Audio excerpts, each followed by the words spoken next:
ধীরে ধীরে তিস্তার পানি কমছে, বইছে বিপদসীমার নিচ দিয়ে। তবে লালমনিরহাটে এখনও পানিবন্দী আছেন 10,000-এর বেশি মানুষ। নতুন আতঙ্ক বাড়াচ্ছে নদী ভাঙন। কুড়িগ্রামেও প্লাবিত হয়েছে নিচু এলাকা।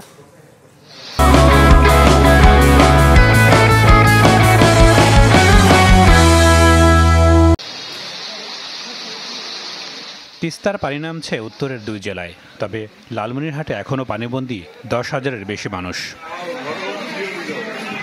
দুর্গত এলাকায় দেখা দিয়েছে খাবার সংকট, গবাদি পশু নিয়েও চরম বিপাকে অনেকে। পানি প্রায় 12টা পর্যন্ত মধ্যে নামে গেছে, আর ঘরের মধ্যে তো 1 হাঁটু হলো। এখন ম্যাট পড়ি বাড়িতে তলে আছে। বাড়িতে পাকশাক করে খাবার পাই নাই তো, ও স্কুলের পর পাকশাক করে খাসি। আর গরু ছাগল মানুষের বাড়ি নিয়ে যাচ্ছিস না বাবা। বানের পানি কমলেও আতঙ্ক বাড়াচ্ছে নদী ভাঙন। বিলীন হওয়ার পথে বেশ কিছু বাড়িঘর। তিস্তাপাড়ের কৃষক হাসান আলী এর আগেও ভাঙনের শিকার হয়েছেন 7-8 বার। অনিশ্চয়তা নিয়ে ফের সরিয়ে নিচ্ছেন সহায় সম্বল। এইভাবে নদী জমা আছে, আবার সারবান আছে, এইভাবে যাইতেছে। আমাদের কথা হইলো সরকারের কাছে আবেদন, আমাদের যদি এই জিও ব্যাগ যদি দেয় তাহলে নদীটা আটক করার জন্য আমাদের খুব ভালো হইবে। তাহলে আমাদের অনেক 400 ঘর আমাদের সেভ হয়ে থাকবে। তার মতো কয়েকশো পরিবারের একই দশা।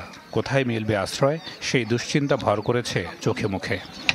একটা করে আমাকে জায়গা দাও, আমি ঘরটা তুলি থুই, অন্তত কোনো লোক আমাকে জায়গাটা দেবে কায়, জায়গাটা আছে কাতা দেয় কায়। ভিটে বাড়ি আবার এগুলো ব্যাগ যাইতেছে, কোনো কেয়ার নাই। তাহলে আমরা কি করি এখানে বাসি? যদিও করে তা ওই যে 500-1000 বস্তা দেয়, এ দিয়ে কাজ হয় না আমাদের যে চন্ডিমারি আছে, মহিষকোচা, গরিবুল্লাহ পাড়া, বাহাদুর পাড়া, আমাদের হরিণচড়া, রাজপুর, তাজপুর, আমরা গত কয়েকদিন ধরেই এসব জায়গা পরিদর্শন করছি এবং ঊর্ধ্বতন দপ্তরে প্রেরণ করছি।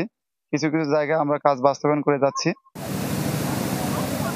পানি কমলেও কুড়িগ্রামে এখনও ডুবে আছে নিচু এলাকা। দুর্ভোগের শেষ নেই বাসিন্দাদের। বাড়ি ভাঙচুর হবার নাকছে, ছাওয়া পো রাস্তাঘাট তুলতেছি, বাঁধের রাস্তা, গরু নিয়ে গেছি বাঁধের রাস্তা, তখন ভাত আনদি নেই। তিস্তাপাড়ের জেলা নীলফামারী ও রংপুরের চরাঞ্চল থেকেও নেমে গেছে পানি। পাশাপাশি বৃষ্টি না হয় অন্য নদীর পানি কমছে সমতলে। নাদিম হোসেন, চ্যানেল 24।